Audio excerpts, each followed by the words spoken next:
हरे Krishna Bhagavad Gita chapter 2 श्लोक 22 श्री भगवान उवाच वासांसि जीर्णानि यथा विहाय नवानि गृह्णन्ति नरोपराणि तथा शरीराणि विहाय जीर्णान्यानि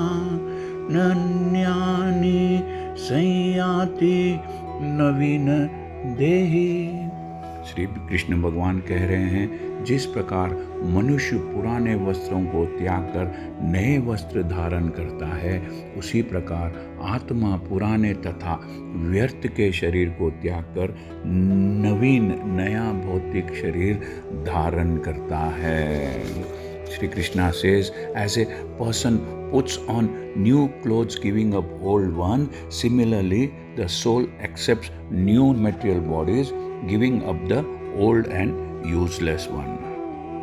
एक जीव आत्मा द्वारा शरीर का परिवर्तन एक स्वीकृत तथ्य है। Change of body by an individual soul is an accepted fact. आधुनिक विज्ञान तक जो आत्मा के अस्तित्व पर विश्वास नहीं करते, पर साथ ही हृदय से शक्ति साधन की व्याख्या एक्सप्लेनेशन भी नहीं कर पाते, उन परिवर्तन को स्वीकार करने को बाध्य है, मजबूर है, जो बाल्यकाल से कौमारावस्था और फिर तरुणावस्था तथा वृद्धावस्था में होते रहते हैं। वृद्धावस्था में यही परिवर्तन दूसरे शरीर में स्थानांतरित हो जाता है। Even though some of the modern scientists do not believe in the existence of the soul, but at the same time they cannot explain the source of energy from the heart, have to accept continuous changes of body which appear from childhood to boyhood and from boyhood to youth and again from youth to old age. From old age the change is transferred to another body. अब यह प्रश्न उठ सकता है कि एक मनुष्य का शरीर त्यागने के बाद वह आत्मा दूसरे शरीर में किस तरह जाती है, अर्थात वह कभी मनुष्य योनि में जाती है, कभी किसी पशु या पक्षी के शरीर में जाती है, या कभी कभी मोक्ष प्राप्त करती है, लिबरेशन प्राप्त करती है। यह कैसे संभव होता है? अर्थात जब उसका शरीर परिवर्तन होता है, उसका बॉडी का ट्रांसफ़र होता है और वह दूसरे शरीर में जाता है, तो किन वजहों से कोई पर्टिकुलर शरीर में जाता है, या तो इंसान के शरीर में जाता है या फिर वह किसी और योनि में जाता है, ऐसा क्यों? वेदों में आत्मा तथा परमात्मा की उपमा कंपैरिजन दो मित्र पक्षियों से दी गई है जो एक ही वृक्ष पर बैठे हैं। इनमें से एक पक्षी अर्थात जीव आत्मा वृक्ष के फल को खा रहा है और दूसरा पक्षी परमात्मा अपने मित्र को देख रहा है। यद्यपि दोनों पक्षी समान गुण वाले हैं, सेम क्वालिटीज़ वाले हैं, किंतु इनमें से एक भौतिक वृक्ष के फलों पर मोहित है, अटैच्ड है, फ्रूट्स पर अटैच्ड है, किंतु दूसरा अपने मित्र के कार्यकलापों का, एक्टिविटीज़ का साक्षी मात्र है, विटनेस है। कृष्ण साक्षी पक्षी है और अर्जुन फल भोक्ता पक्षी है। यद्यपि दोनों मित्र है, किंतु फिर भी एक स्वामी है और दूसरा सेवक है।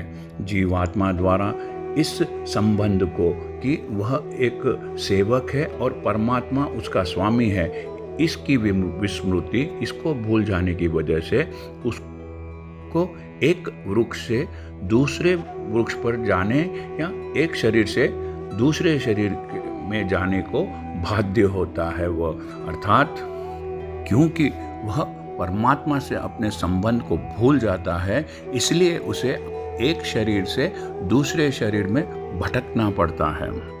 जीवात्मा प्राकृत शरीर रूपी वृक्ष पर अत्यधिक संघर्षशील है। The jiva soul is struggling very hard on the tree of the material body. किंतु ज्यों ही वह दूसरे पक्षी को परम गुरु के रूप में स्वीकार करता है। जिस प्रकार अर्जुन कृष्ण का उपदेश ग्रहण करने के लिए स्वेच्छा से वॉलेंटरली उनकी शरण में जाता है, तो ही जीव आत्मा रूपी पक्षी तुरंत सारे शोकों से विमुक्त हो जाता है। वेदों में यह भी कहा गया है, यद्यपि दोनों पक्षी एक ही वृक्ष पर बैठे हैं, किंतु फल खाने वाला पक्षी वृक्ष के फल के भोक्ता रूप में चिंता तथा विषाद में निमग्न है। Although the two birds are in the same tree, the eating bird is fully engrossed with anxieties and sorrows as the enjoyer of the fruits of the tree. यदि किसी तरह जीव आत्मा रूपी पक्षी अपने मित्र परमात्मा की ओर उन्मुख अर्थात अपना मुंह परमात्मा की तरफ कर देता है और उनकी महिमा को, ग्लोरीज को जान लेता है, वह कष्ट भोगने वाला पक्षी तुरंत सब समस्याओं से मुक्त हो जाता है। अब अर्जुन ने अपना मुख अपने शाश्वत मित्र एटर्नल फ्रेंड कृष्ण की ओर फेरा है और उनसे भगवत गीता समझ रहा है। इस प्रकार वह कृष्ण से श्रवण करके, कृष्ण से सुनकर परमात्मा की परम महिमा, ग्रेट ग्लोरीज को समझकर शोक से, सौरों से मुक्त हो सकता है। यहाँ भगवान ने अर्जुन को उपदेश दिया है कि वह अपने पितामह तथा गुरु के देहांतरण, मरने पर शोक प्रकट न करे, बल्कि उसे इस धर्म युद्ध में उनके शरीर को वध करने में प्रसन्न होना चाहिए, जिससे वे सब विभिन्न शारीरिक कर्म और फलों से तुरंत मुक्त हो जाए।